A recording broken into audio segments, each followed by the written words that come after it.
We have about 500 trees on 5 acres, so it's a really little orchard compared to what it used to be. It used to be massive. For nearly a century, families from southern Indiana and beyond have counted on Musgrave Orchard for their fall cider fix. The Musgrave family's land was used as an orchard even before the family purchased it in 1939.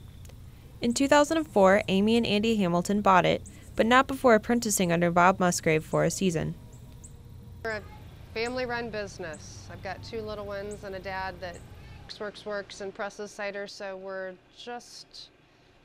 doing this, and it's good and wonderful, but I can't produce enough to meet the wicked high, wonderful demand.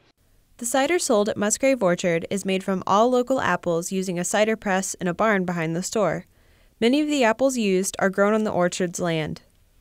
We use all natural methods. We're not certified organic, but it's grown with organic methods. So you won't see a lot of fruit, but the trees are putting on new growth. They're really happy.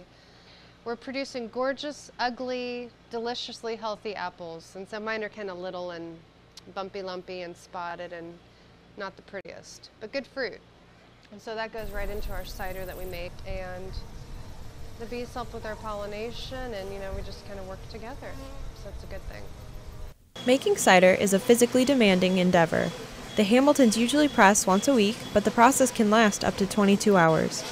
They start pressing in the afternoon and continue on through the night. During the peak cider season, they often have to press more to meet demand.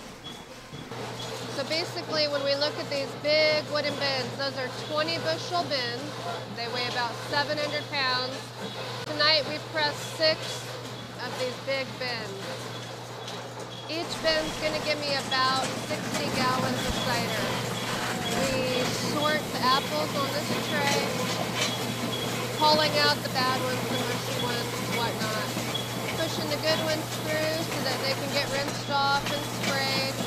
They fall into the elevator, they go up, they fall into a stainless steel chopper.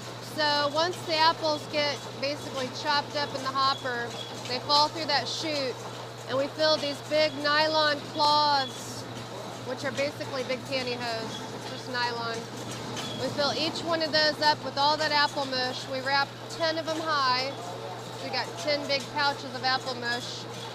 Once we get 10 high, we put them over there on the press, and you can see the juice is starting to press itself out.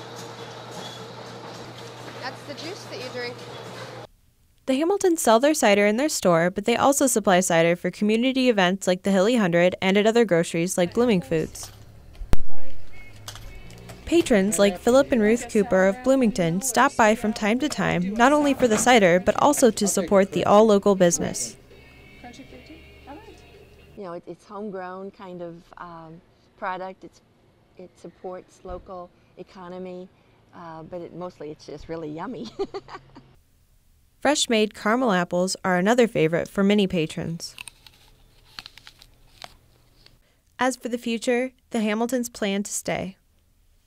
I hope I can give it to my girls and it's in good shape and it's, I want to say sustainable, but I know the reality is this is really hard and it's kind of tough and lean at times, so I can understand if they just think we're insane and want to get out of it in 20 years. But I'd love to give it to them.